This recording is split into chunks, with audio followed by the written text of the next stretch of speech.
Letters attached would say, thank you for being a friend.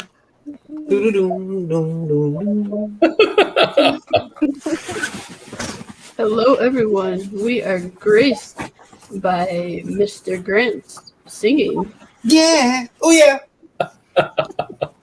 Really need a saxophone just to. We've been live for 20 seconds and we're already at a negative viewership. That's fantastic. Oh, nice. I hate when that happens. It's the start of the show. Yay!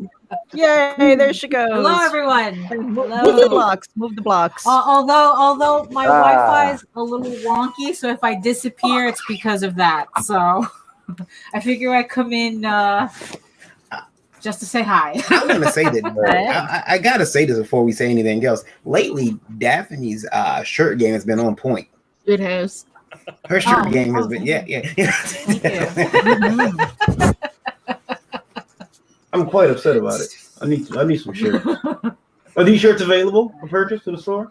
No, they're not. They're not. They're all one-offs that I did off of Redbubble. Oh, well. Yeah. Uh-huh. Speaking of Daphne, I got What her art happened? on me. Oh yeah, that's right. Yeah. Look at that. Let me get a Hail hoes. zoom in. Hail on that. hoes, yeah. Hey, hoes. Uh-huh. Well, I got questions for you guys. Questions that demand answering. I'm going to hit the intro okay. first. Oh, All right. okay. We still got. Okay, good. So I came in just in time. Yes. Well, Only because I needed a potty break. All right. I might just not answer them for you there then. You should see me in a crowd. I'm gonna run this nothing town.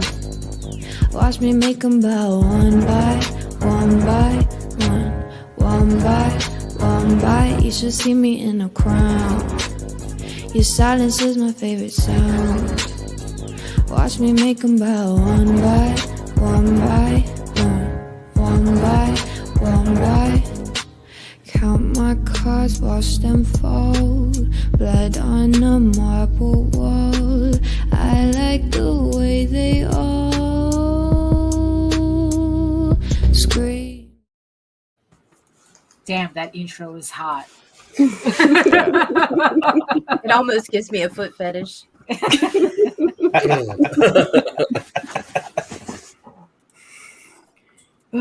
How is everybody? Damn it, that today? song keeps getting stuck in my head and you just want to be gone and play it again. Enjoy it until the copyright strike takes it down. Right? It's super catchy. I got to see if it's actually it's a cover, so I'm not sure if it's. I haven't got any claims yet. Yeah. Okay. Yeah.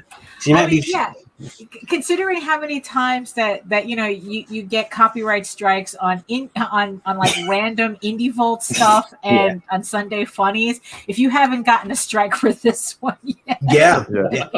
Because me and Randy talking got we got a copyright claim on us talking. Right, by a Korean company, and I'm like, what? That's amazing. We copyright your voice. Yeah. It was crazy. I was like, okay. Fucking Koreans, man. Whoa. And Hey, Hey, I can say that. Disclaimer: Merit is a American. I mean a Korean American. A American? Look, American. American. Oh fuck! Here they come again, y'all. I'm gonna get you, Nita. The extension brigade have is to out stop with their doing this to pitchforks and myself. torches. They were gonna send come- all your hate mail to Michael Odin at. Right? Fix on you. You know, and the cool thing about it is we make so much.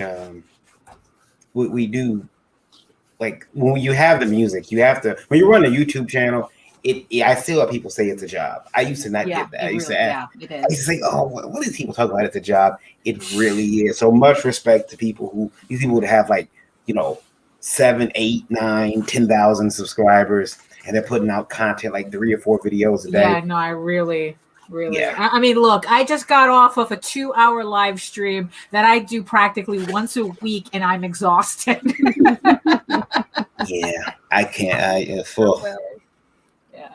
It's ridiculous. I tell you. Introduce yourselves, people. Yeah, I am the Indie Princess Lola. And I am the EIC over at indievolt.com. And I am the creator and writer of Lore, which is in demand on Indiegogo right now, but only for a limited time. So, guys, go check it out. And I am joined by my lovely co-host, Daphne. As long as my Wi-Fi doesn't cut out again. So, hi everyone, my name's Daphne Lage, and I am a cartoonist, illustrator, and comic book artist from New York. And I have been self-publishing comics since 1992 because I have nowhere else to go. And I am known for my funny animal fantasy adventure, Tall Tales, and my medieval fantasy soap opera, Eco Raven, Heir of the First Unicorn. And also, for Lola's favorite, my furry porn collection, House of Bob, now on uncensored on Fur Affinity. You can check out all my comics online at Tall Tales, TAILS online.com, and egoworks.com, EGOWORKS. And you can check out also all my videos on how I make my comics on YouTube at Daphne Lage, Lage Art. And Meredith, our den mother. Hey, you guys, I'm Meredith Lochran. I am a writer of prose and comic book scripts this past year. I am also the co-founder of Rage and AVC with my partner in crime, Nita Lanning, who's down there supporting Lola. Let's there we go. I am also the associate editor over at Geek Insider, as well as the executive producer of the Geek Insider podcast. Wear a lot of hats, and I'm exhausted tonight, so I'm not going to list off all of the things, but it is a pleasure to be here on GeekGasm with everybody here. Miss Nita. My name is Nita Lanning. I'm Meredith Logren's baby bird from Raging AVC. I am social media manager for Arrow 4.0 and Arrow. Oh my God, y'all. I just completely shit. I'm Nita Lanning. I am creating chaos. Fuck it. We're done. Both literally and figuratively. We're batting 1,000 on these intros, guys. Fucking keep rocking. Right. Stick a fork in us. We are Bedtime is 10 o'clock tonight, Meredith. 10 o'clock. Marv. Hi, thank you for having me once again. My name is Marvi. After 10 years of being a freelance illustrator, I decided to do my own comic, The Sin Killer, that is now on Indiegogo. And if you want to know more about the comic, you can hashtag on Instagram and Facebook, The Sin Killer comic book, and you can watch some short videos and the drawings that I've been making for the last 2 years. So that's it. Thank you. Woo. Mr. Odin. Oh, man, it's my turn? It is. Oh, goodness. Oh, Are you gonna I've been talking all this trash this entire time. Now I've got to actually live up. What's up, guys? My name is Michael Odin. I'm the creator, writer of books like The Embrace and Elysian Fields. The Embrace is live currently on Indiegogo. We are at 13,349, and we'd love your support. We are going to be closing up here in the next few weeks as the book closes out its productions and we start the fulfillment phase. So make sure that you get on that if you haven't already. I have also been hired to freelance the script for a book called Shift, created by Connery Canetti or Cateni. I'm probably butchering that. It's okay. We're all dropping the ball here on these intros, guys. It's all good. But we're in pre-launch for that, and so if you check that out, that's it's a little bit out of the wheelhouse of what I'm used to writing, but it was a really cool thing to get a chance to work on, and make sure you sign up. Mr. Grant. Hello, everyone. It's time. Start playing the final countdown. It is me. It's Varian Grant. I'm the founder of Indie Vote Media LLC. been making comic books in some form or another since 2008. I'm a comic book artist, creator, publisher, geek gamer, hot toys collector, hot girl collector, reluctant taxpayer, your kid's favorite artist, news at 11, mommy goes that man again. You know, that's me. That's me. The evil influencer. And yeah, I'm happy to be here as I am every Wednesday night to read the questions to get these fine folks on the show wild BF up. Well, Varian, your wallet's got to be a lot lighter too because you hit a record last night. Yeah. I was 100 and when they finally did the total aggregation, it was 103,000 listeners. Fantastic, And, man! Congrats. Yo, and we appreciate every single one of you. You know, I really do. That's globally. That's globally. So it wasn't.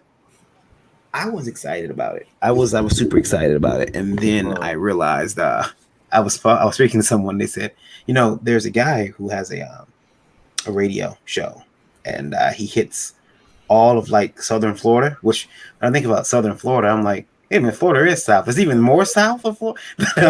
Well, it's like Southern Florida is considered like Miami down. Yeah, and he's like, you know, he hits 8 million people, and I was like, damn, wow.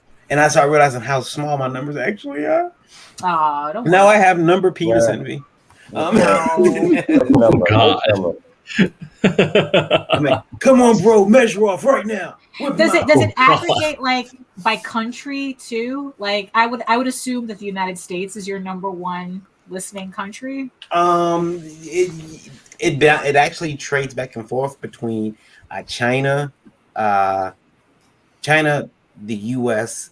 and Mexico. Are always like in competition. China. Wow. Yeah, Really? China. Now China, we usually lose China about halfway through. Oh well, yeah, of course. One dick joke and that's it. They're gone. So it's like Confucius does not like your program. Thanks, Daphne, and China tunes out now. You know, we just want yeah. Does not conform to Little Red Cookbook. Yeah, it gets bad. It gets bad. We've lost China before. Like sometimes it'll get like to 1,000 listeners because they'll show me like what the listenership is from what country, and it'll show me like what people are listening to or listening on. But yeah, so we're right now. I'm not live on Indie Vote Radio because I had to fix something on the radio, so I'm not live on there right now. So right now, if you're listening, you'll be hearing sweet music, but this program will be later. This program will be up a little bit later. Like ni hao, tick tick. Don't do that. As long as you don't send bring all your John Cena hate to mail the show, to you're Nita at.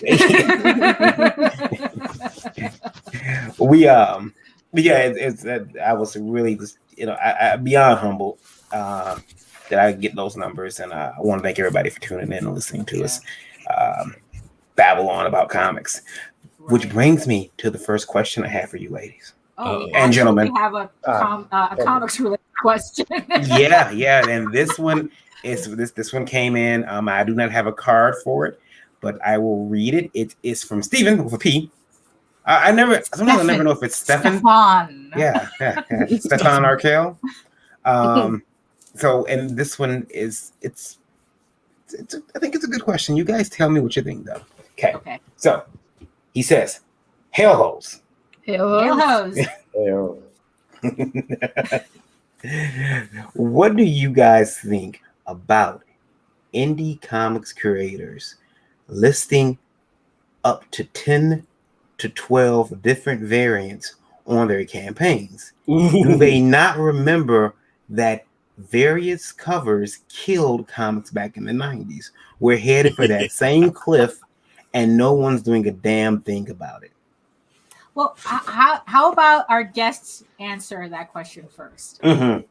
Let's have our guests, because you have Marv has a campaign going. Michael has his in demand. So what do you guys think? Marv, do you Mike? want to go first, or do you want me to tackle it? Yeah, 'Cause, take this one. I don't have I have a quick answer, but you go first, please.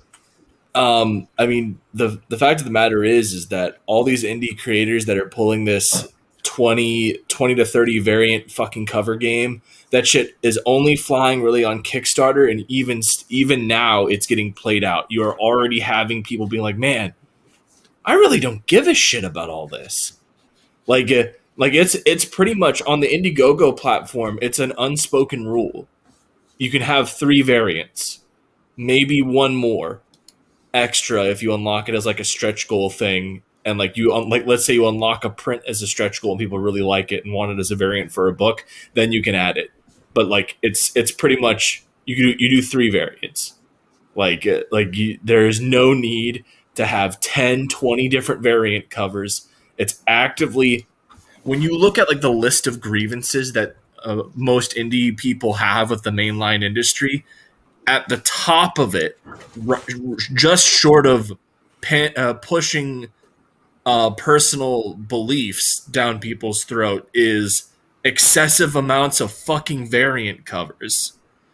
And for like ludicrous prices too. It's like, oh, well, you get the standard version of the book, but this variant, because it's so special and it only gets a limited print of X amount, you now have to pay $20 for this 18-page comic.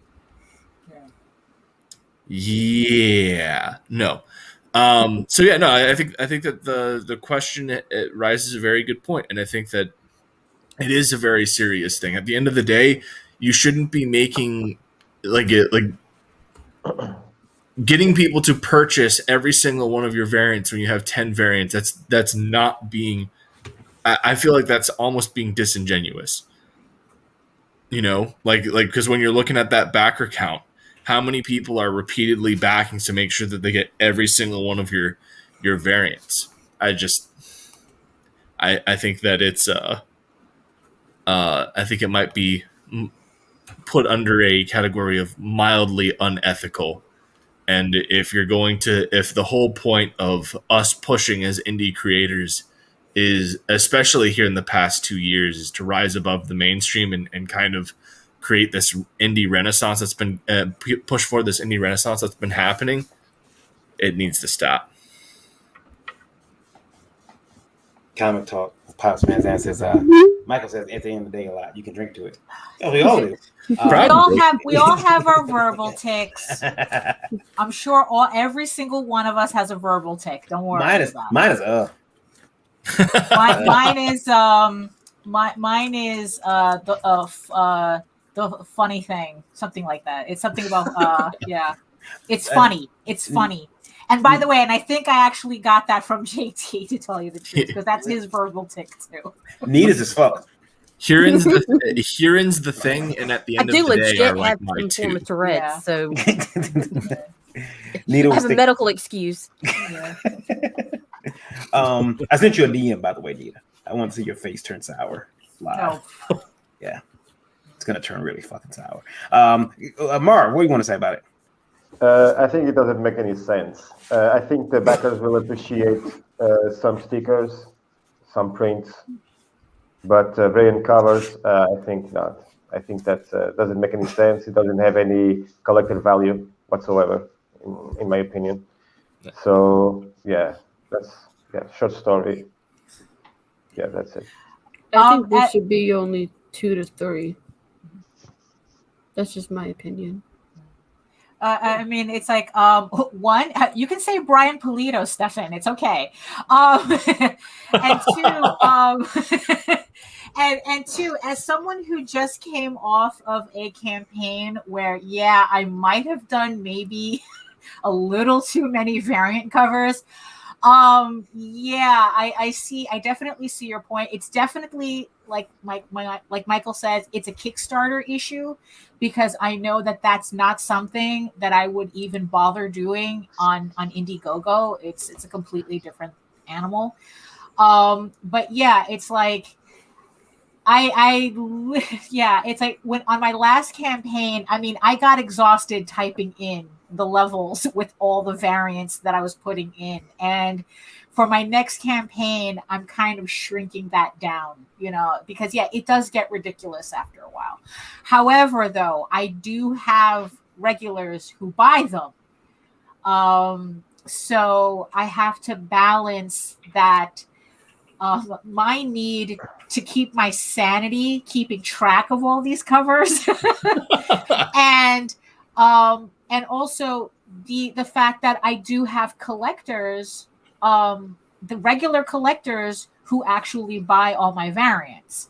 So, but like I said, that is a Kickstarter issue, and to tell you the truth, if it's something that that people don't want, they'll stop buying it, because as long as I'm offering up regular editions, you really have no reason to pick up a variant if you don't want it. And yeah, so I definitely see your point. Yeah, it's like, because really, it's like I really needed to calm that down. Except Daphne, Yeah. I'm looking at your campaign right now. You have like 4 variants. That's Yeah, not a it's like, Not 20.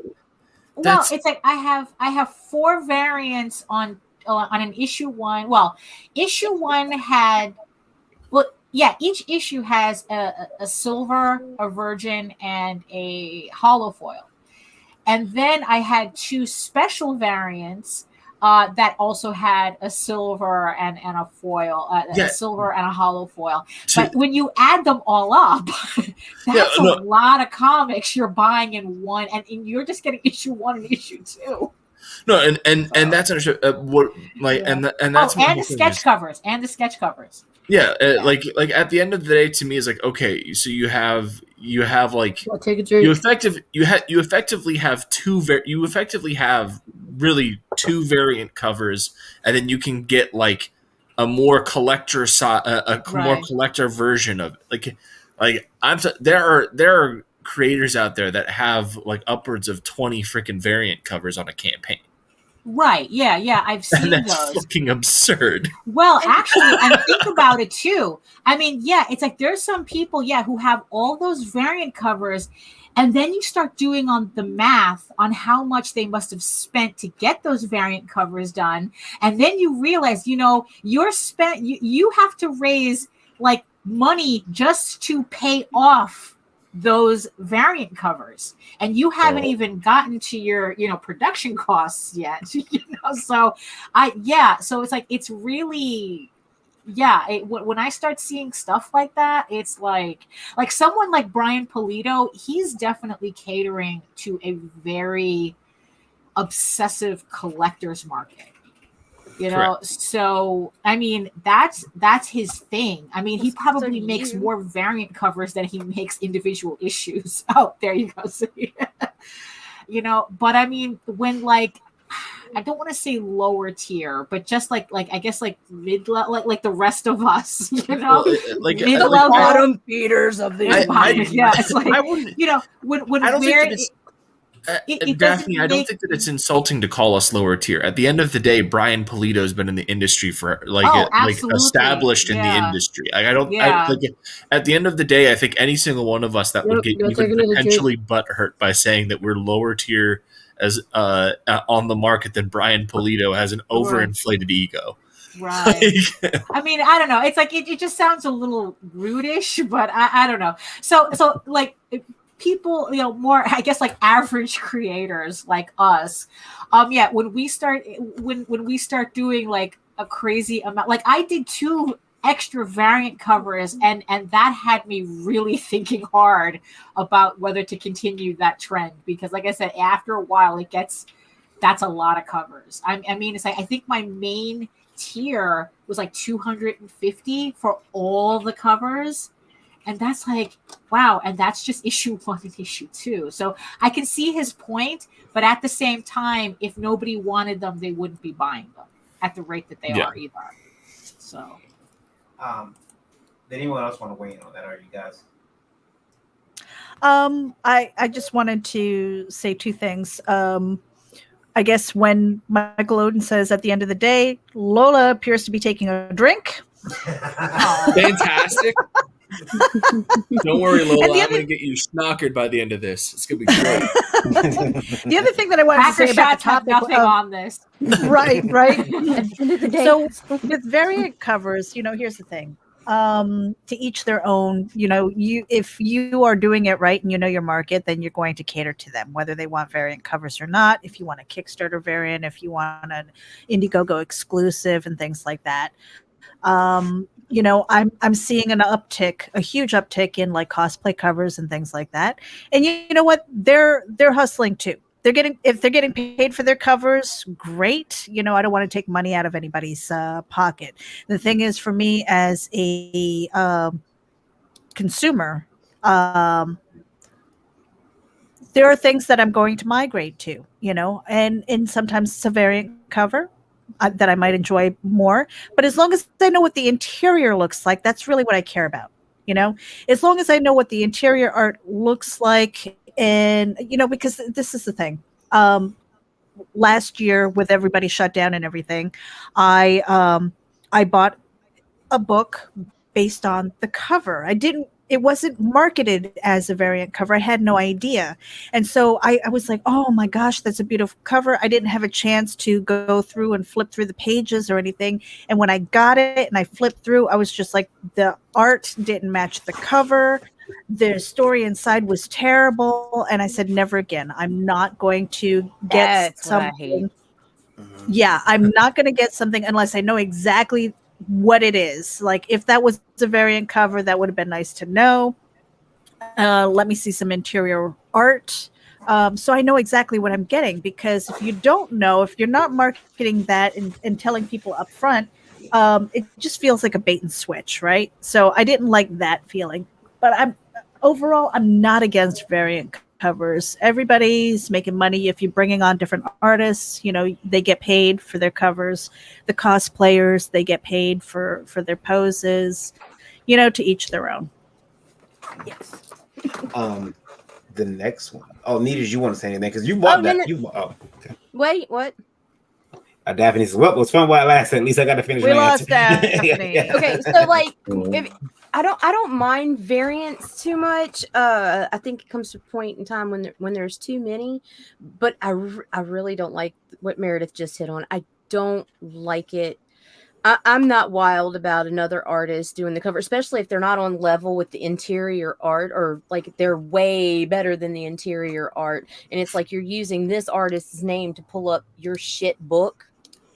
What, did I said that out loud? Yeah. Okay. Your shit book. And Accurate. it's like, it's aggravating as fuck. Like with Daphne, for example, I mean, yeah, she used a variant by Mary Bellamy, which was awesome for Inigo Raven, My Little Pony crossover type thing. But the other variants she did herself, and as a collector of Daphne's art, I liked her variants. But the whole multi-artist, I've got 20 different big named artists, and this is my first run, and my sequentials are shit. But yeah, nah. That's Not what a I fan. found a lot of the times. That's one of my big pet peeves. Whenever I back like a campaign, I'm like, oh man, this cover art looks great, and they like actively don't showcase a lot of their interior work, and then you get the book, and it's like, Right. oh, you're an asshole. Right. In fact, I've quit backing campaigns that don't show me at least 1 or 2 pages sequential. Like I'm not gonna, if I don't see it on your Indiegogo or your Kickstarter, I'm not interested. I don't want to see just your covers anymore. As someone that has actively gotten into the business of helping people like build their campaigns in Indiegogo, like my first, like when they're asking me stuff that I need to help build their campaign, I'm like, well, like obviously we need cover stuff and everything for graphics and what have you, but like the other big thing is you need no less than 4 pages of interior art.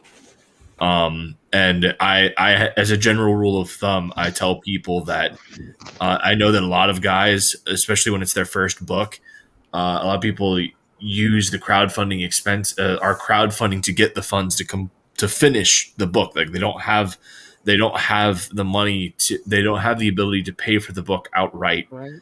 And that's fine and completely understand that. But as a general rule of thumb, I tell people is like, you do not want to launch a campaign with less than a quarter of your book complete.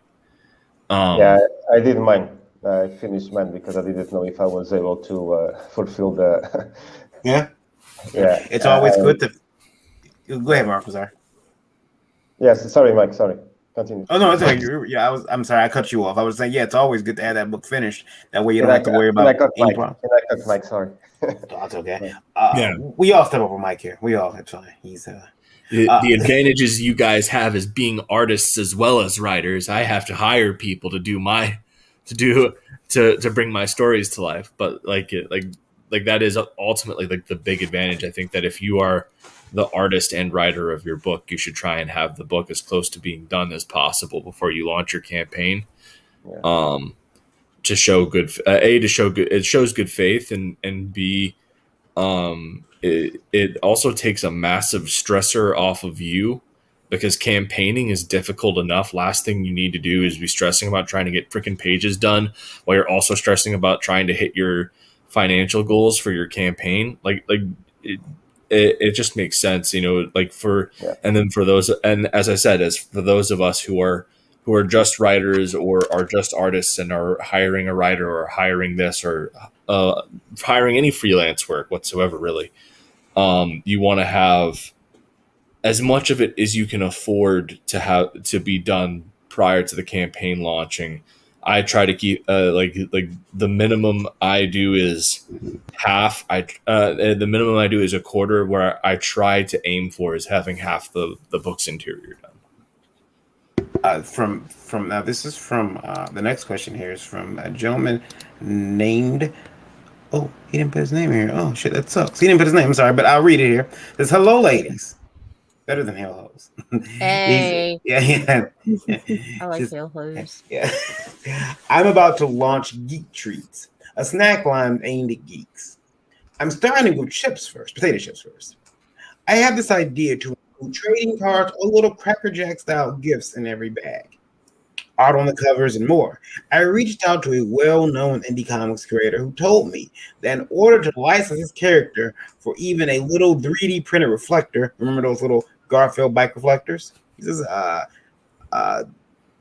in order to print that, let me see, he told me in order to license his character, he wanted 10K. I want to partner with my indie colleagues, but why are we why are we pricing and therefore forcing each other out? 10K is a bit much for a license for an indie character. I think a lot of times, I guess if I'm allowed to go first here, it's a bit of a case of monkey see, monkey do. Oh, she's back. Oh, no, now I can't hear anything. You can't hear us? Hold on, I gotta go. Okay. I can't hear anything.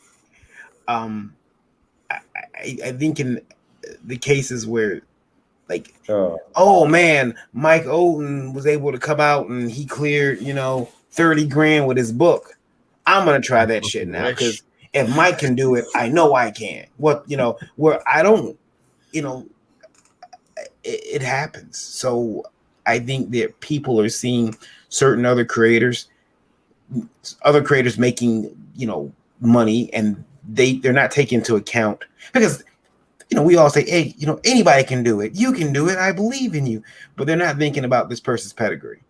They're not thinking this person has a big fan base that will support them.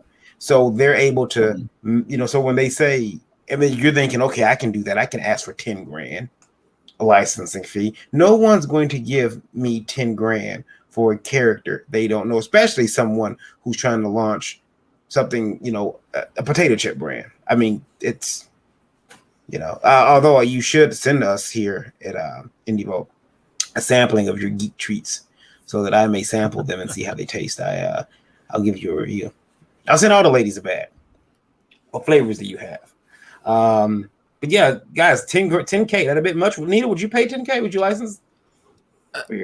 Nah, that's a bit much for an indie dude. Sorry, yo.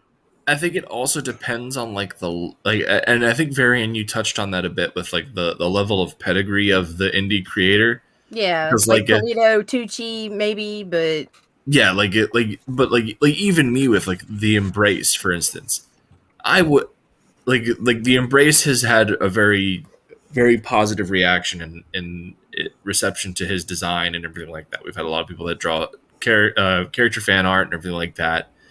But even I wouldn't put it at like 10K for licensing for him. And on I'll give you top of that, $10. I'll give you $2. Yeah, no, Mhm.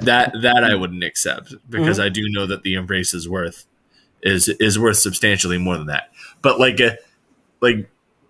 the whole thing with it is you know, and it's an unfortunate thing is like, oh, why are indie creators being difficult? I think that creator was being silly because unless their campaigns are grossing more than like 20K per book, they have no right to demand like 10K to license their character to somebody.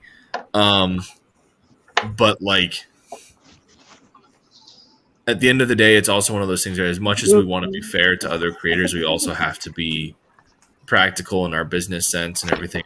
And while we want to help everybody, there comes a point where we also have to protect ourselves, our IPs, and everything. And so like that's going to come at that should come at a price tag. But as to echo the sentiments for this specific incident, 10 grand is ridiculous for an indie creator to ask for unless they are making like mid to high five figures on their campaigns. Well, here's the thing about licensing, and we've been talking about that. We talked about that with comics. Someone gives you, they license your book, and then you license their book. You get the. I think Hart touched on that yesterday. He says you get a license, you go out there with it.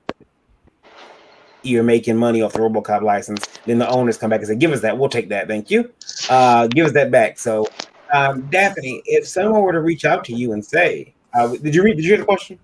No, I missed it. I was fighting with all the technology here right now. Well, let me reread it for you and Okay. those who might be tuning in now. Okay. Hello, ladies. I'm about to launch Geek Treats, a snack line aimed at geeks. I'm starting with potato chips first.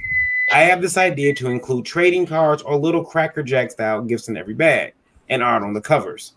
I reached out to a well-known indie comics creator who told me that in order to license his character for even a little 3D printed reflector, remember the little Garfield back reflectors, and imagery on the bag, he wanted 10K. I want to partner with my indie colleagues, but why are we forcing and pricing each other out? And he didn't put his name out there, but Right. if I were to come to you and say, "Hey, I want to put Ego Raven on the chips, and I want to put a small Ego Raven one color charm inside the bag that some kid's gonna choke on because they're gonna make a potato chip." Right. Exactly. Yeah. I mean, it would depend on what their rates are, because it's like if they're expecting me to let them do it for free because they're a small company, that's completely different.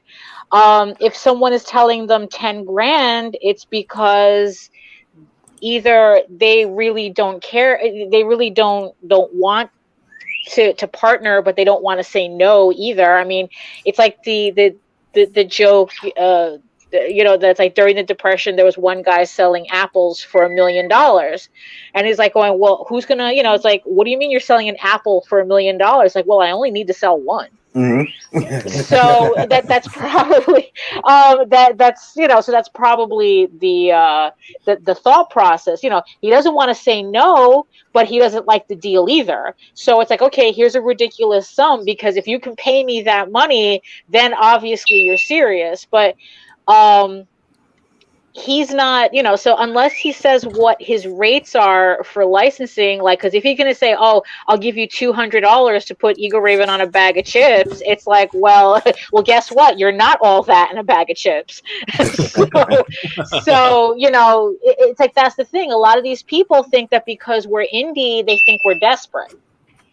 You know, they think we're desperate for the attention and, you know, the exposure and this type and the other thing. And it's like, no, actually, we're not.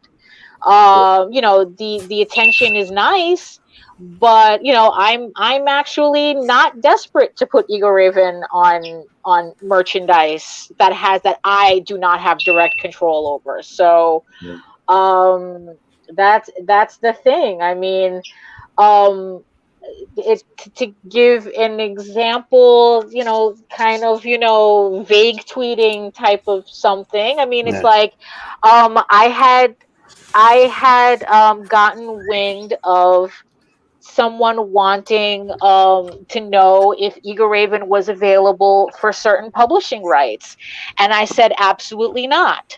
And I don't care who it's going through, because it's like I don't want to go. I mean, this is my project, and I don't want to sacrifice it for potential.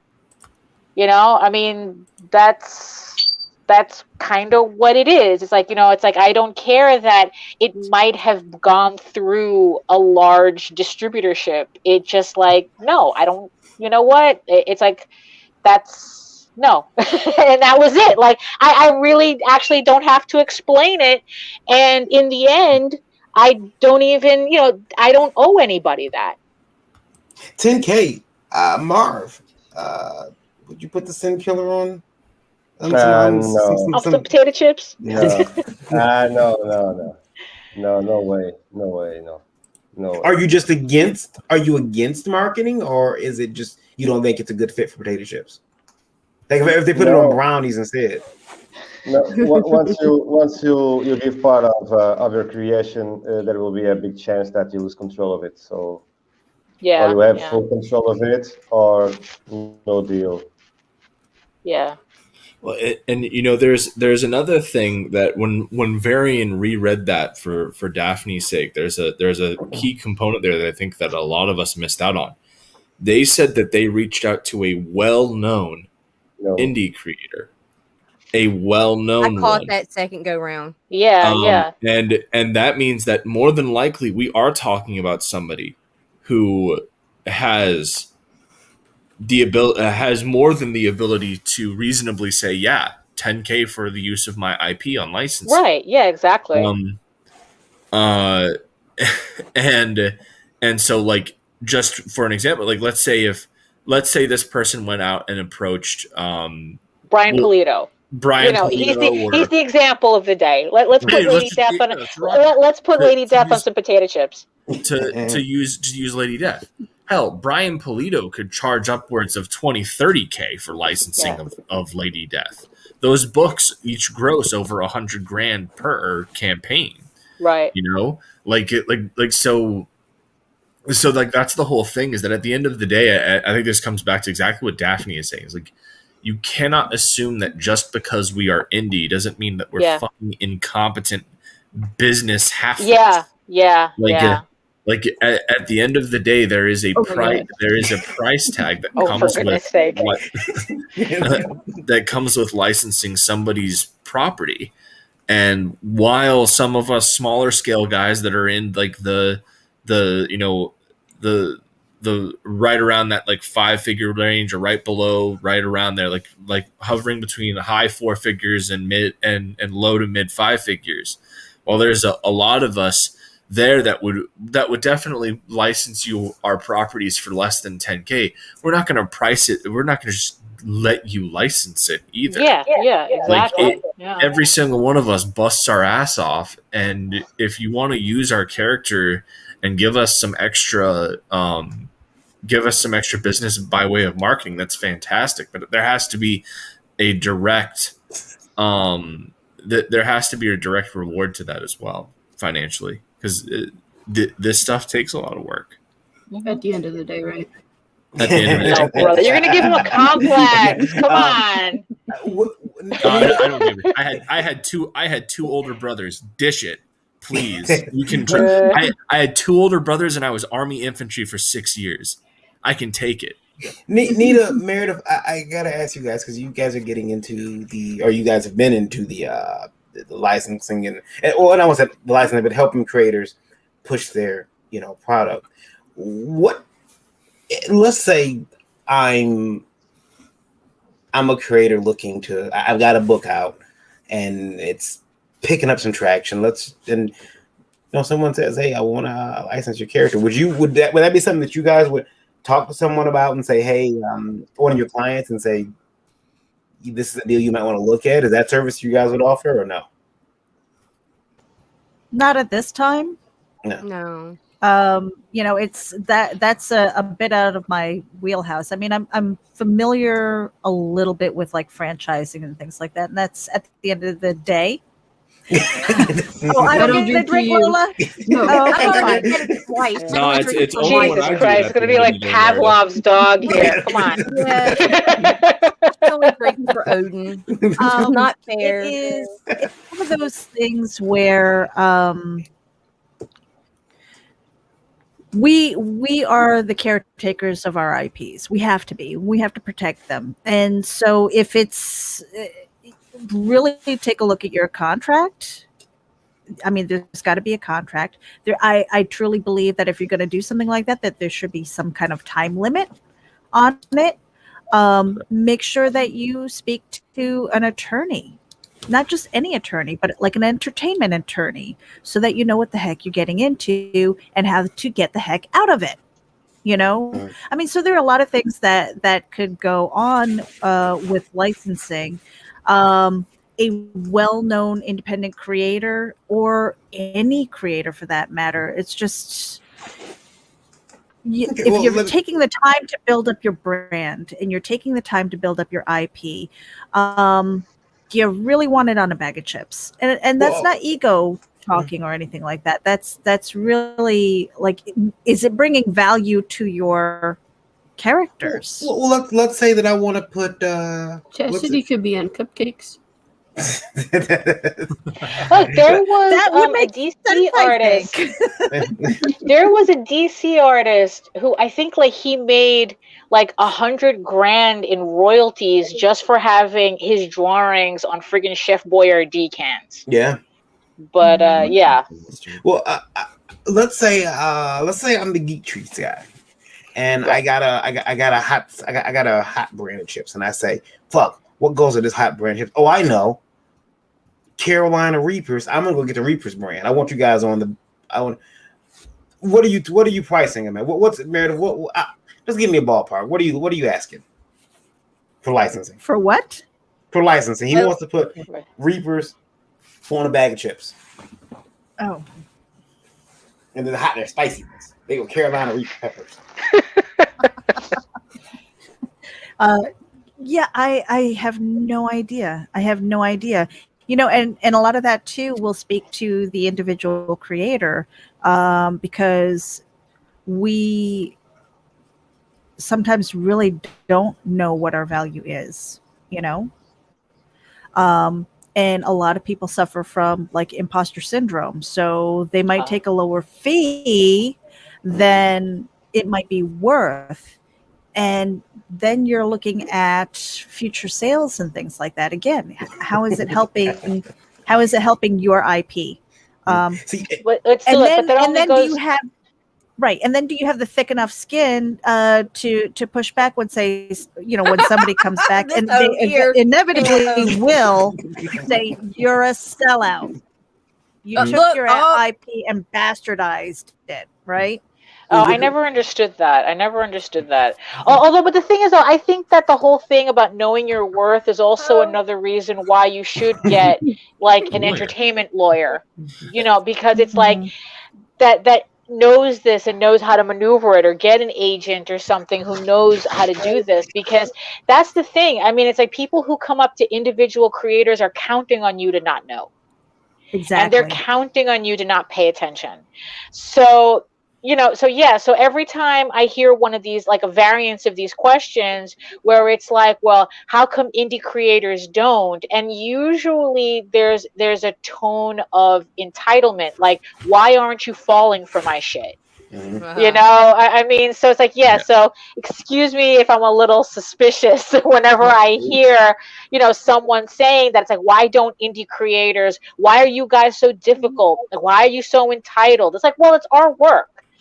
it's like if anyone is entitled is you, because you think you have a right to it, you know. And it's like, no, I don't have to give anything to you. Yeah, You know. And then too, the other thing, see Michael Lance says, "I shake my money maker." A lot of people too. You got to remember, you will. there's a lot of people go out here now, and we've seen it. We've seen the swindlers. I mean, I don't. Yeah, there's plenty out there. Yeah, and maybe calling some of these creators swindlers isn't the right term, but one of the new things that some of these grifters want to do, these creator grifters, is shit. I can't afford an artist. So what I'm going to do is I'm going to tell the artist, hey, I'm going to list you as a co-creator. Right now, I looked at a book that was on Kickstarter. I'm not going to name the book, but it had 5 co-creators. Because what the person had did, rather than pay people for their services, he just said, hey, I'll give you a piece of the pie. Well, now the pie's cut up 5 different ways, and that right there can stop a deal. Well, we've talked about that book before, Varian. Yeah. I know exactly which one you're talking about. Yeah. I mean, but the thing is, I mean, you see, because the thing is, though, is that that's actually something that like JD discussed with his artist Jade on Oswald. Mm-hmm. It's like he gave her a choice. I can pay you. I can pay you now, up front. Or I can list you as a co-creator, but not both. Mm-hmm. You know, it's, you would have to talk to him about getting more detail into that. But the thing is that she decided that she wanted to get paid up front. Mm-hmm. So as a result, she's work for hire.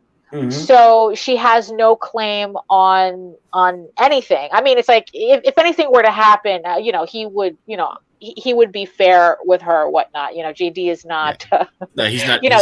He's not one of these. Right. He's not going to pull a Walking Dead on her, or something. Ooh. But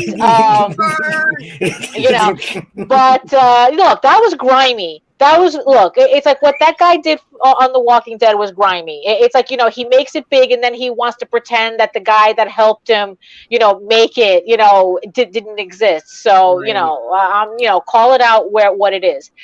But the thing is, though, is that, that was the trade-off. It's like, well, I could just, you either get the money now or, if something happens, you can be a co-creator later. But, she wanted the money. But at the same time, he had the money to pay her. So that's the thing. A lot of times it's like, they want to do, it's like, oh, I'm going to make you a co-creator. And, maybe, because they don't have the money. But at the same time, maybe in the back of their head, they figure, well, I'm never going to have to pay them. So that's something else that I'm very cynical. You can tell I've been in this business a little too long. It's like I'm very cynical about a lot of this. So, I've only been in the industry for like 2 freaking years at this point, and it is too much, right? It has become such a jaded thing where I'm still a glass half full, glass half something in the air, glass half full kind of person. This is ridiculous. But I've seen people be so immensely shitty in this industry. Yeah. Where I'm I'm no longer I no longer give people that much of the benefit of the doubt unless I already know them. That's the thing. Yeah, really. There was y'all got no idea. Wait till I jump shitty. I'm telling you, it's going to be great. I'm going to be like, I don't know you. I remember there was an incident that happened with somebody's campaign pretty not too long ago, and Varian was writing a story about it, and it was in relation to something that had happened earlier. And when he was asking me about it, I was like, I was initially going to report about this same thing, but when I started to look into it, there wasn't enough details, and I started to think that this whole circumstance might have been a way for this guy to drum up drama to try and get his campaign more money. Yeah. And it's one of those things where I've now had a chance to interact with that specific creator, and it's further reinforced my opinion that I think that he's full of shit. Yeah, Right, in fact, yeah. it was that I was talking about it.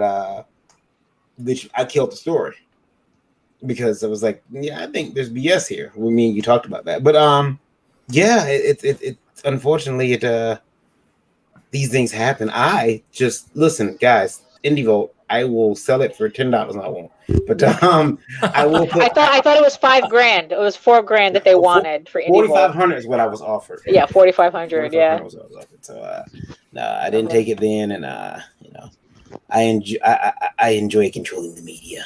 Yeah. My narrative, mine. Anyway, On that technically, yes. Lola, you want to look at some of the campaigns now? Yeah, let's go to Marvy's first because he is falling asleep. Well, yeah, it's like, what is it? Yeah. No, I'm very tired, but By the way, before you jump into that campaign, you can pull it up, Lola. I'm having trouble right now. Oh, okay. Meredith, can you pull up Mars campaign? We had was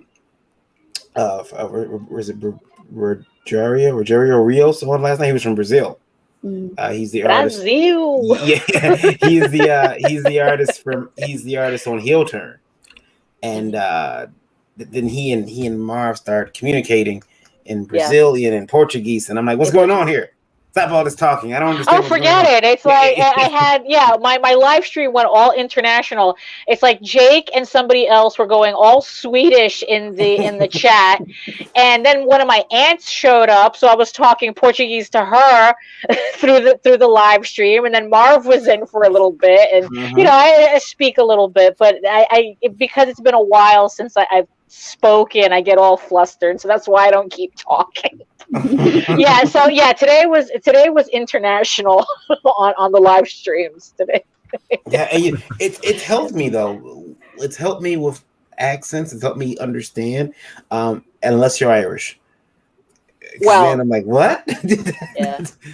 Well, but even then, it's like my Portuguese and Marv's Portuguese is probably really, probably different too. Yeah. Because it's like, it's kind of like because it's like I speak Brazilian Portuguese, he speaks the mother tongue, and and there's probably like a lot of things that it's like I probably say that he probably would like what, okay? It's like and it's like because it's just different dialects. So we have a couple of problems at work because we have Brazilians working there too, and there were some words that for them were insults, and for us it's just a normal words, Yeah, right. But we have to break that barrier because there was problems, and now everything's okay because everybody understood each other. So in my country this is like this, in your country is like that, so now there's no problem. But we have a couple of issues, and it was pretty bad in some cases, but everything works out. There was a friend of mine who's from Spain, and he was telling a Hispanic friend of mine. He was like, I speak real Spanish. I was like, ooh. No. My mom says the same thing too. Yeah, because it's like she goes, only Argentinians have the best Spanish in South America. She's really because us Spaniards were assholes, so it's like on top of everything. Tariq says Victoria says that the art is beautiful with Sin Killer, and it really is. This is some really nice art. Marvin, you've been putting this book together for quite a while. 2 years. Yeah, it's a long time, man. You've been putting this book together. It took you, and the shows in the artwork. Meredith was instrumental in helping to get the iPad, and I talked about that last night on the show. So Meredith, in a way, you're almost connected to this book as well. Meredith is a co-creator. Yeah, Meredith's a co-creator. No. Yes, everybody stop. Meredith hates that. Yeah. Nobody, That's nobody, especially when Marv sends you half the print bill.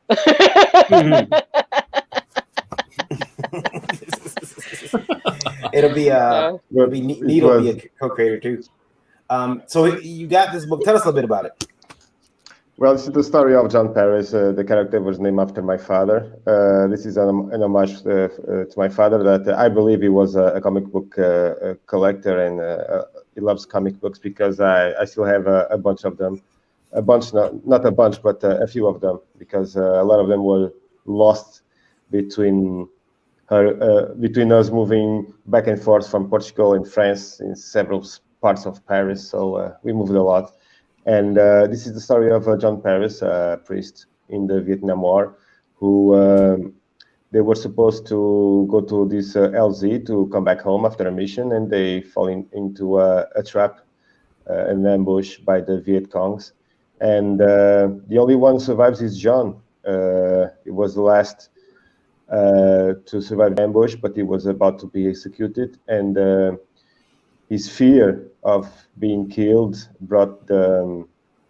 made him unleash his power and brought his colleagues from the dead. And the pain that they felt while they were dying of not coming back home turned them into monsters between reptilian demons, and they became just furious, and the anger that they felt they unleashed on the Viet Congs, killing everybody.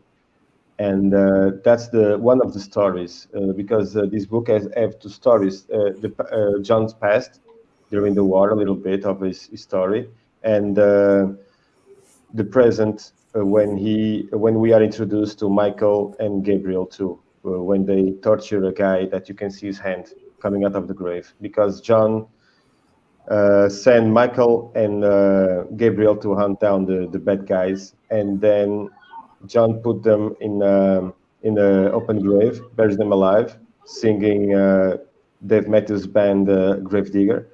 That's his favorite song.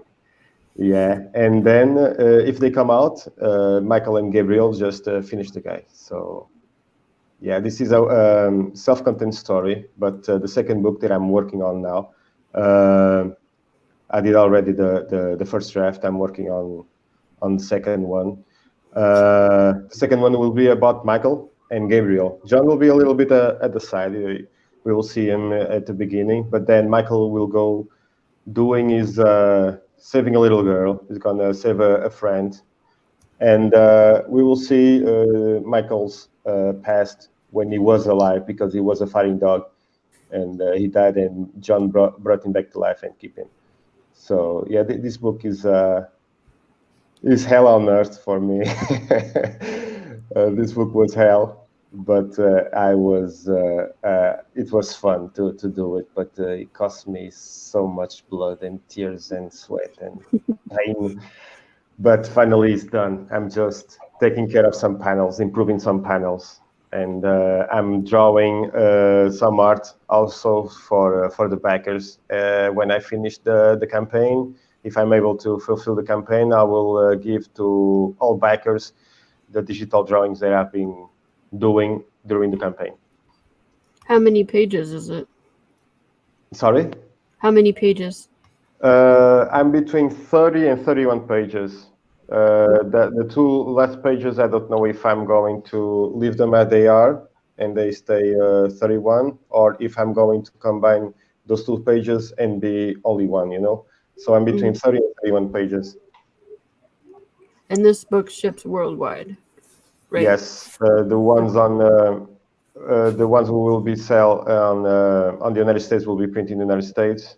The ones in Europe will be printed in the Netherlands with the help of McChinney. Yeah, that's really important, because it's like, you know, people are going to see Portugal and it's like, oh, the shipping's going to be killer. But no, he's going to print it in the United States, which means that you're going to pay United States shipping for it. So yeah, so yeah, everyone who's looking at this, you don't worry about the shipping, because it's going to, that's important to really stress. Is that something you can add at the top on your crowdfunder? like right up top, like right where it says Portugal, like with United States shipping or something. Like, can you guys? It's not on Indiegogo, but what I like it. So I'm working with somebody that's in the Netherlands, and so I'm helping him out and getting him in touch with a U.S. domestic ship, a U.S. printer, and getting him in touch with a U.S. distribution team that I've been using for the Embrace.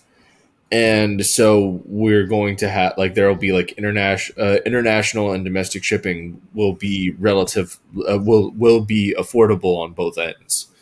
Yeah. And I so just you wish just it you was make sure that something- you note that in the tier, because that'll Yeah. be like when you click on the tier, you can make sure to promote that. Yeah, yeah. Because I think that's really important for people to know. Right. Yeah. Even if you just put it in the main body of the campaign, as long as it's something that people can see and understand, that it's like, oh, okay, so it's like I'm not going to pay $30 for Yeah. a comic. I'm not gonna pay to 2 ship. times as much just for Right? shipping. Yeah. Uh-huh. Right. Yeah, Yeah. it's there. It's I there want in the my campaign. header immediately under it. U.S. shipping available. Yeah. Exactly. Yeah. Yeah. Well, the good thing that I'm seeing here is that it's in USD. Anytime I see pound sterling or some other thing, just Yeah. my Start to sweat. brain automatically goes to like, okay, is shipping going to be cost prohibitive? So, I mean, it Right. helps that it says USD. Should we play the video? Ah, Go yeah, I for it. forgot. Thanks. Yeah. Oh, all right. Hold on a second. Let's pull that up here.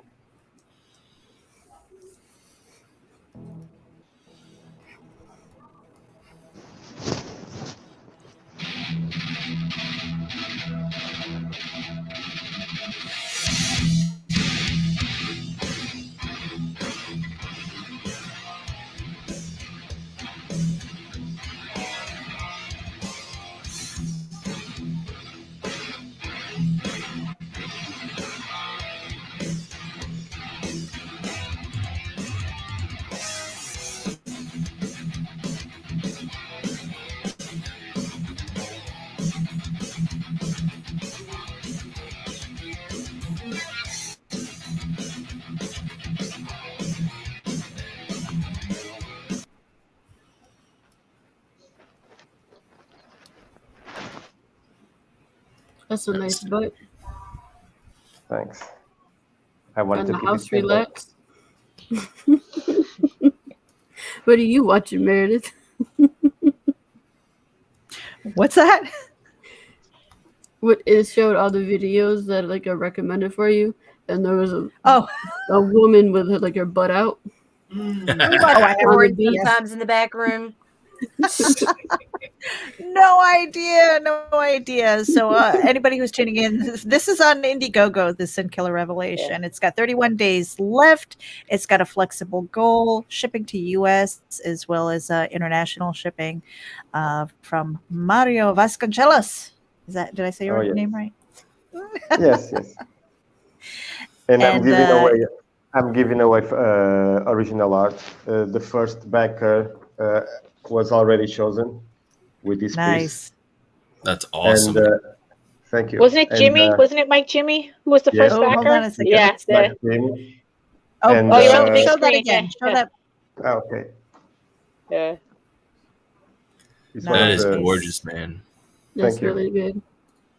And the second, if I reach the 25 backers, they will get this piece, John, the Sin Killer pointing at you. All right, So cool. Let's hope to reach 25 so I can choose someone to take that piece home. And I got more. I'm plenty of them, so I'm gonna give away as much as I can. Mm-hmm. Now, are you gonna have stretch goals at all? Because I didn't see any listed.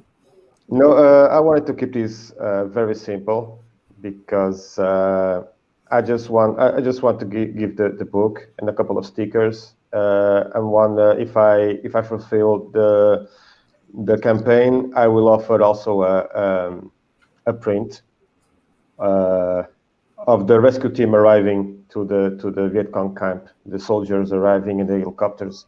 It's a very cool panel. I wanted to keep it as simple as I could because I don't want to mess up my first campaign. So in the second one, after knowing what I know now and thinking about the mistakes that I'm making right now, there is a couple of them. One of them is not to put the campaign a fixed goal because I think I should have done that. I think, but I want to learn first with this campaign and then in the second one. And then you can offer 37 variant covers on the second one. Yeah, of course. I was thinking about 45. Ouch. Yeah, there you go. Yeah, you Circle want to back, you want to keep it Daphne, way to modest. Circle back.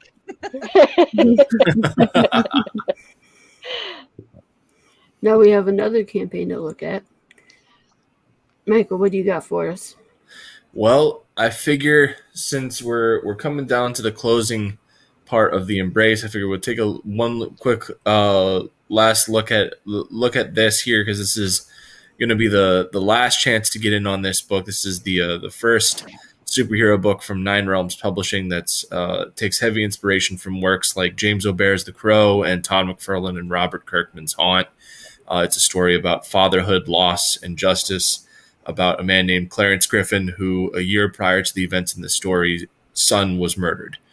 It's been a year since then. Things are looking bleak on the investigation, and so he goes to take his own life, only to be stopped by the ghost of his son. And his son's and the embrace of his son's ghost, he's given a revelation of what happened that night. And when he comes to, he is in effectively a symbiote powered by the soul of his kid. That and together they're going off after his child's killers to bring them to justice. So we've got a pretty fantastic book. The art, the line art, I'm fairly certain Dean either finished up here this week, earlier this week, or will be done by Friday. When I checked with him last, he was on like literally the last 3 pages of line art. And Paul has already breached the halfway point on the colors. So the book will be done by the end of the month, and the print file will be assembled and shipped and sent to the printer the first week of August. We will get the books by mid-August and start fulfilling. So the goal is we will be keeping this campaign open through the first, maybe second week of August, and we'll be closing it down. So this is your guys' last chance to get in on this book, and you do not want to miss out. Right. So if you like superheroes and you like ugly crying at the same time, this is the book for you. lots of ugly crying. So it dawns on me because I was the one sharing the screen, so I should probably scroll down so that you guys can see it. So this is some of the art that we've got here from the book, and this page right here. Yeah. He previewed. I got a preview of that page. I'm like, what are you doing? It's too early in the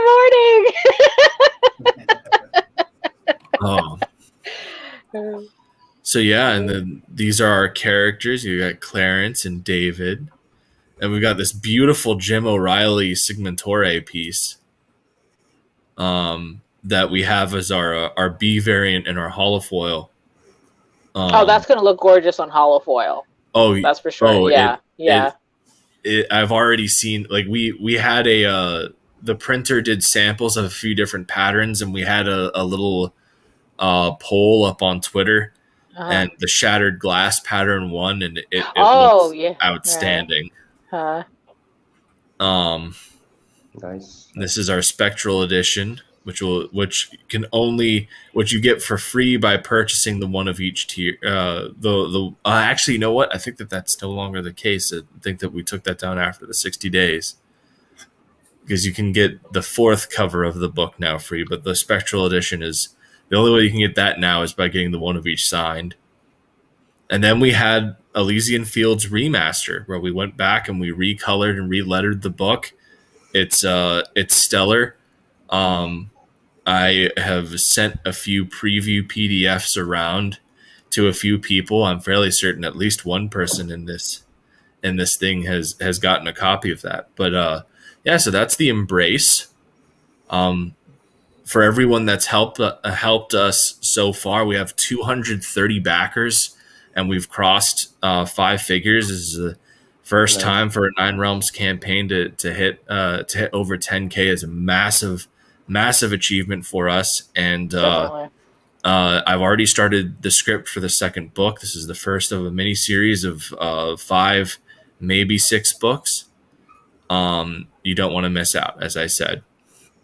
And then I do have one last thing to show off here, and that is this book Shift, which I was hired to write the script for, and I'm very proud of, solely because it is not my general wheelhouse of things, and you will see why here in just a second. All right, so Connery, the series creator, came on Indie Vault, I want to say last Tuesday or the Tuesday prior, to talk about the book. And so we have our pre-launch page up. Shift is a story that is kind of hard to quantify as far as it's sort of like it takes place in an anthropomorphic world. It's kind of like fantasy superhero kind of stuff, with a little bit of, I guess, Neopets. Pokemon. Yeah, Yeah, I was gonna Neopets, say Pokemon, whatever. All right. But it was a really interesting time to write, because it's very different than writing what I've been writing, where, you know, the series that got me started, Elysian Fields, was a battle royale of mythological heroes, and then I've got the Embrace, and, well, as Monty Python says, time for something different. So make sure you sign up for this. It's going to be a fantastic book. We have a really great art team on it. Everyone's working super hard.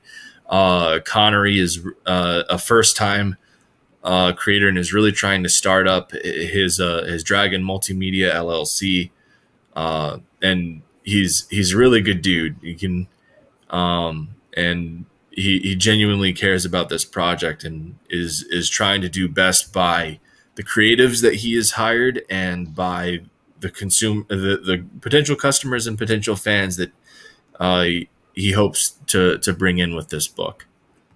Now, when does this one go live again? That I'm not exactly sure. I'm building the campaign and everything, and we have a meeting to discuss all the perk tiers and everything like that I've established here this Friday, and get kind of a timeline for when we're going to launch. I'd like for us to have at least 100 signups by the time we launch for the on that mailing list. So because there is going to be a secret tier for the people in the mailing list.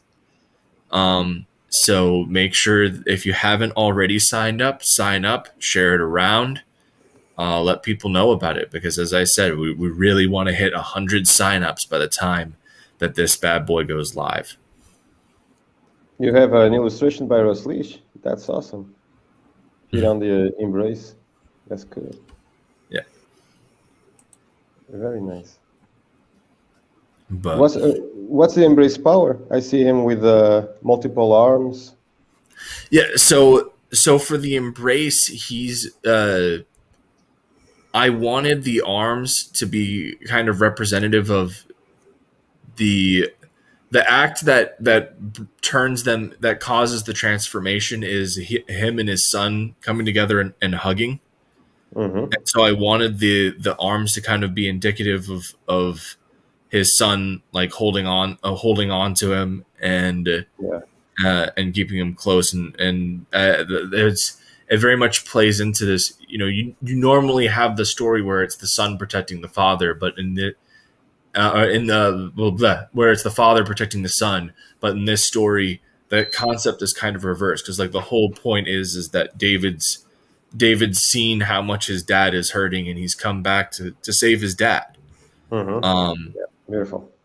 And it's been, this past year has been a bit of a go rope, as most people here are aware. For me, on a personal side, where I've been going through a divorce, and I've got a 3-year-old kid, and obviously, custody is a thing, and it doesn't matter how amicable both sides try to be, there's going to be hurt.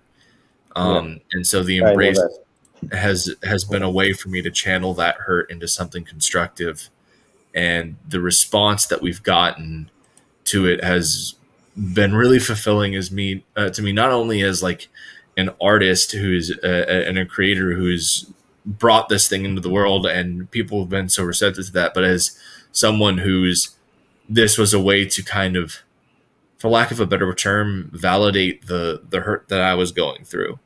And for that to have resonated with so many people, and for so many people to have seen this and been like, wow, like that's so powerful, and that's incredible.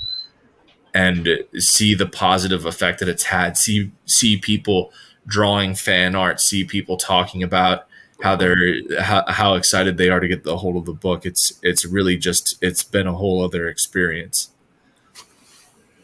So I got something to share with you guys.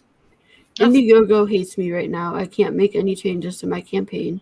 I can't upload the trailer. So I'm going to share it from my YouTube. Wait, you can't upload a trailer to your campaign? I can't do anything right now. It keeps airing out. Anything. Might be just a glitch. Indiegogo is like messing up totally right now.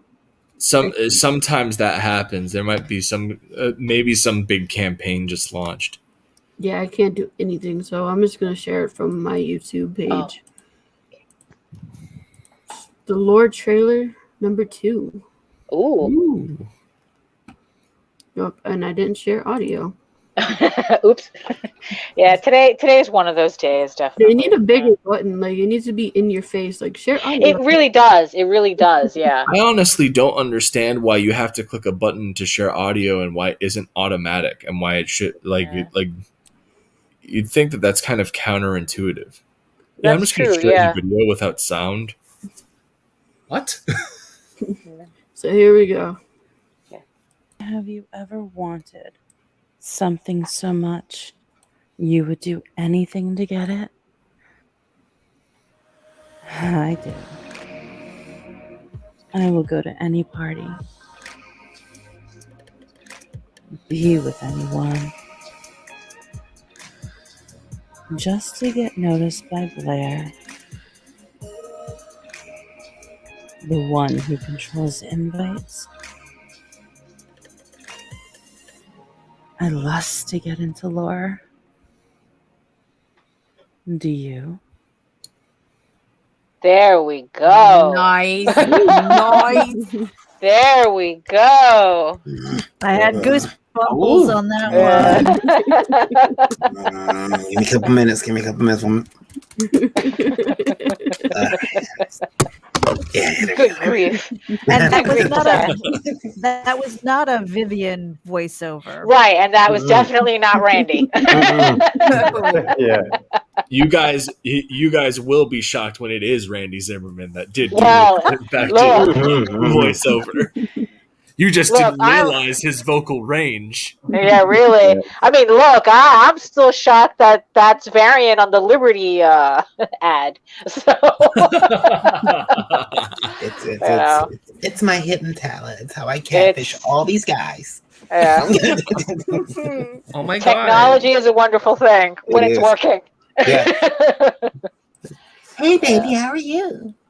I miss you so much. Oh my god. Well, I need my. I don't have my voice mod on, but yeah, right, I have a voice mod on. You always want me dollars and super chats. So yeah, there you have it. There's lore. I will be on in demand for. So how? Yeah. So how long are you? So how long do you have left on in demand? Sorry, I had something playing in my ear. Oh. I had to figure out what it was. Yeah, I'll be in demand till August 1st, and then I'm taking it down. Lettering think I got about 15 more pages, Oh, there you go. and then I'll be done with lettering. As long as my husband approves of it. Yeah. Lettering, lettering is extremely important. Yeah. Yeah. But yeah, there's still time. I'm trying to get, if we reach 2,500, guys, we'll get the special Michael Watson print. And it will be in color. We already got the awesome Daphne Lage print. Super sexy. Yeah, thank you. Then we got the original cover. If you want something more exclusive, get the Lola wraparound cover. Still time to get that too.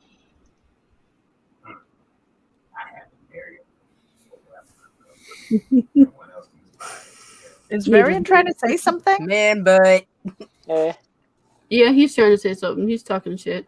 I said I had to marry her to get the Lola wraparound cover. Looks like I could have waited a couple of years and I could have got one for what, $25? Is it? Hey. Yeah, but you also get the full variant of the Lola wraparound cover that nobody gets. It's so exclusive, So yeah, I think in the end you got the better part of the deal. I guess you're right. I'll take it. Yeah, there you go. There's the bottle opener key and the ring. I love the bottle opener. Yeah, I have those ready, so I don't have to order those. They're in hand already. The holographic stickers are in hand, ready to go. If we reach 3,000 by the time I close, I'll be doing enamel pins and so forth and forth. There's more, but I want to go to 4,000, but by August I don't know if I'll get there. Well, stranger things have happened. That is true, especially with the new trailer. Mm-hmm. Yeah. With that sultry voice. Yeah. And if you want add-ons, I got some t-shirts, Shacker Comics, and Lore. Fetishes A to Z. Every letter has a fetish done by a different artist, and there is a write-up, so it is educational too. Yes, it is. Yeah. Yes, it is. There's a piece done by Jason Doobie. He decided to draw me for the letter L for lace. That looks great. And I definitely did not draw Lola for my for my piece. Right. Daphne has Zentai. Yeah. Daphne drew Seabiscuit. Yeah, pretty much. I have. It's a multiple fetish piece. It's not just the Z. You did an amazing job on it, though. Thank you. And for those who want something a little different, I got my unsolicited book where I took the first 28 photos in a folder I have and turned it into a book. 17. Along with don't. Along with things that we're trying to get monetized here. And there's my team. There's me and Dave the Supreme. He is my artist and colors for Lore. So guys, go check it out. It's on Indiegogo, in demand for only a short period of time. Woo! Get it. And we are past our hour mark, guys. So let's. Uh-oh. I wanted to tell everybody that tonight at midnight, which most of you guys see this in the morning, some new Indie Volt shirts are dropping. Oh snap! Yeah, some new Indie Volt shirts. So the Hellholes is already there, but there'll be some more shirts dropping. Some exclusives that we're gonna run. I'm getting deep in the t-shirt game, yo. Oh, well. You think we're bad before? We're about to get. We're even worse now. I'm gonna get into the panty game. There you go. I got into the panty game one time. I was arrested. I'm gonna get some hail. Mommy, there's that man again. Yeah, there is. I'll get some matching hail hole panties for my shirt. Oh, there you go. We got some some pretty funny shirts coming out. Some shirts I'm excited about them. I think we got 2 or 3 that are dropping tonight, and then throughout the rest of the week we'll be doing some more. Some of them are parody shirts. If you liked a lot of our parody cards that were advertising the shows, that's going to kind of be continued in the t-shirt lines. Those were awesome. Yeah, so it's going to be it's going to be kind of cool. I hope you guys like them, and most important, I hope you guys buy them. Please. You're gonna show it tomorrow? We got bandwidth to pay for. I can show one. It. Yeah. Come on. Sneak peek. Yeah, I can show one. Okay, I can show one graphic of one of the shirts. Give me 1 second now. Show the t-shirt. Yeah. Show it. Give me 1 second. I will make sure that I can here. I want to show it the right way. I don't want you guys to be like, yeah. All right. He needs to close all the Pornhub tabs first. Hold on. Yeah, don't make fun of his source of inspiration, Daphne. Well, it's the research folder. It's research. Yeah, I swear it's research. Please. All right, Jiraiya. Hey, what do you? It's like going to the adult movie theater. Do my research. What do you mean, officer? That I can't do this. 1 second, I'll do it for you guys so you can see the beauty of one. I think I'll put the funny one up, the funnier one up that I like. Okay, all right. Here we go. I will just make it because I don't have it as a. When you do the shirts, you make them as high end, high end PSD files, like PNG files, so that you can have them printed on the shirts.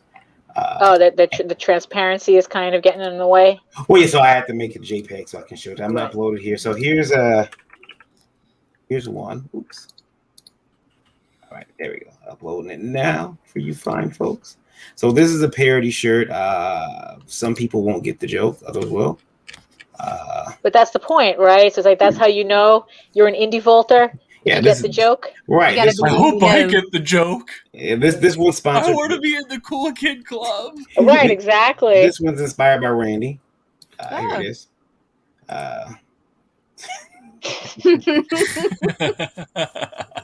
Safe. Is this mainstream comic serving a fucking education? And I got another one. Oh, is it Kill Daphne? It was. I'm still waiting on Judge Randy show. It's coming.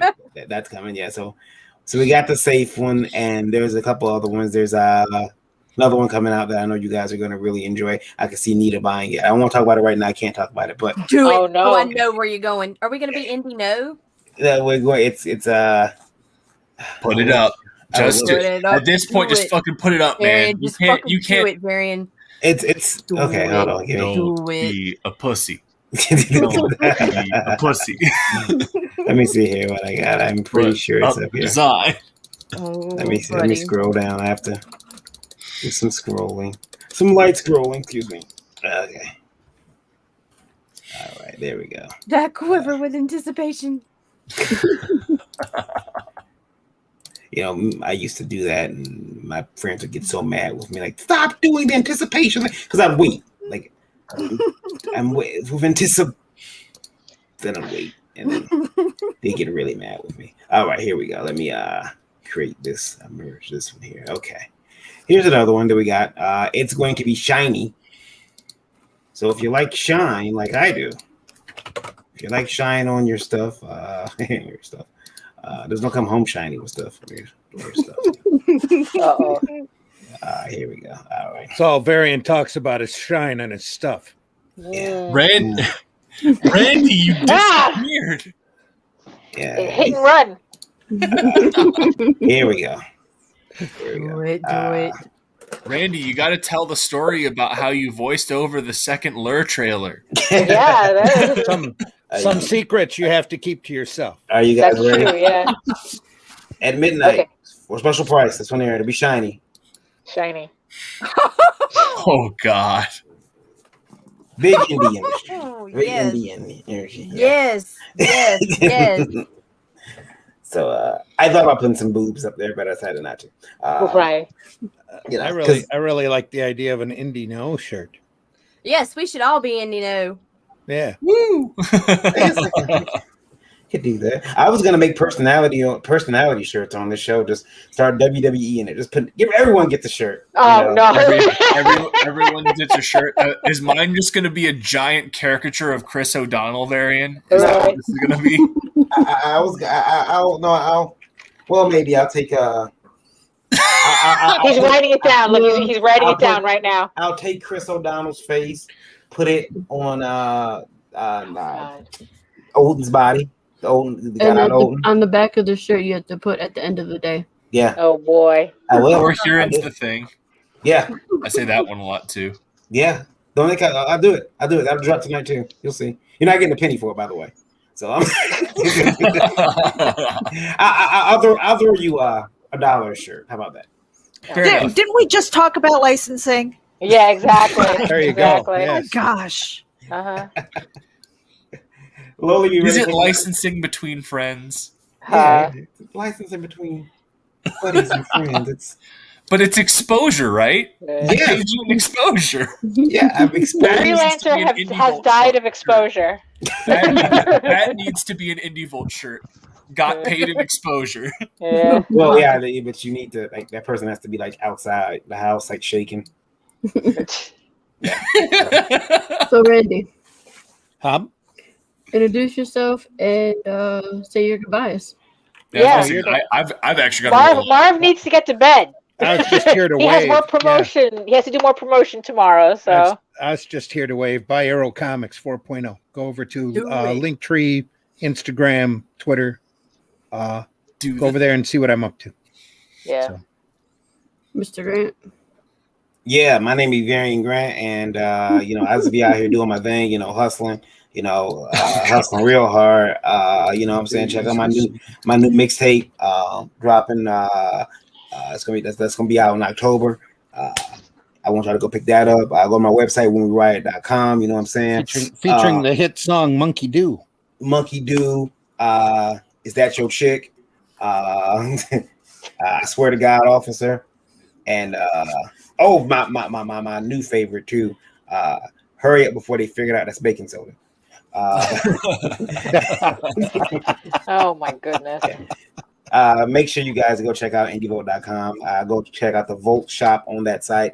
There's some t-shirts you can pick up, you can buy, and it will help support Indie Volt. Also, we got the Indie Volt Awards coming up very soon. Go check out that indievoltawards.com. All that good stuff, all things. If you're looking to get your independent comic in stores, you can do so. It's very easy to do it. Go to ledg.us.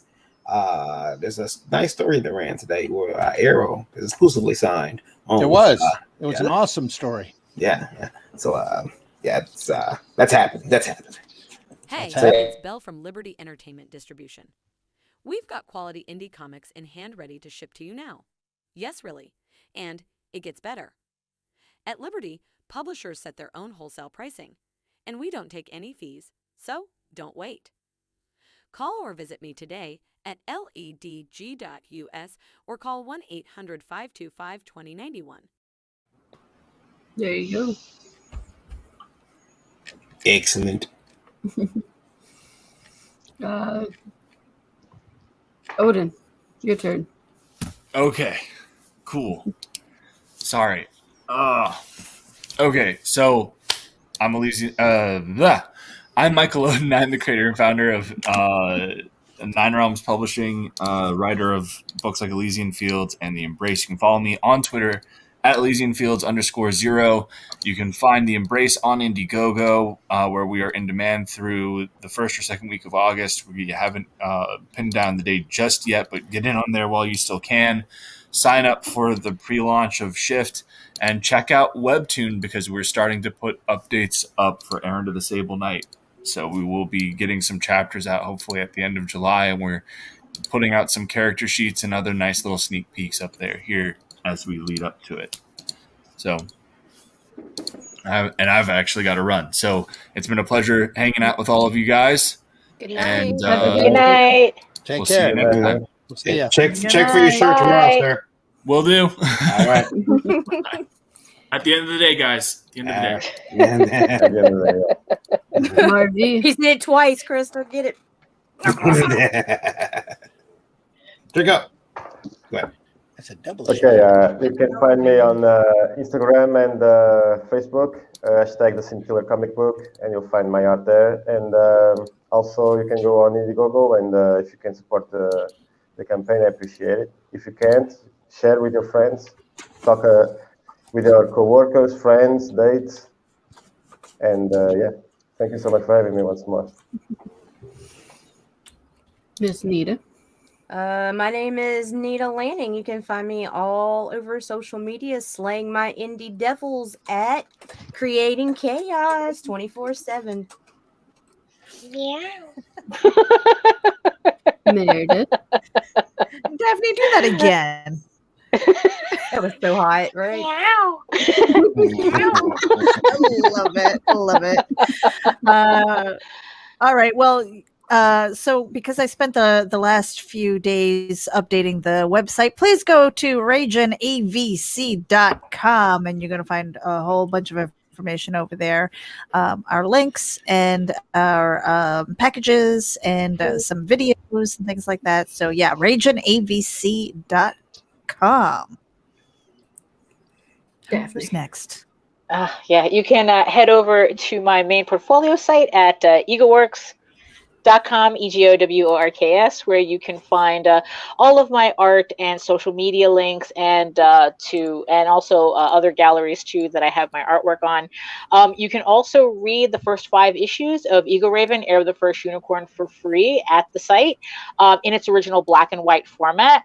Or if you prefer your fantasy adventure to be more running, jumping, skipping, climbing Mount Doom type, you can head on over to Tall Tales, TAILS online.com, where you can read the first 20 issues of Tall Tales for free. But if you prefer your artwork, your furry art on the more raunchier side, come on back onto EgoWorks, where you can find the direct link to the uncensored House of Bob collection, exclusively on Fur Affinity, for your everything pleasure. So, because I have something for everybody there. So yeah, head on over to egoworks.com, and that's where you'll find me. Oh, and especially on social media, you can find me on Facebook mostly. So there you go. Nice. And guys, you can find me to go to Linktree indie_princess, and all my links are there because I'm pretty hard to track down. I am on so many shows that I lose count. So just track me down on Linktree, indie_princess. And I want to thank everybody tonight who tuned in to see GeekGasm. I really appreciate it, and we will see you next time. Good night. Ciao. Bye-bye. Take care.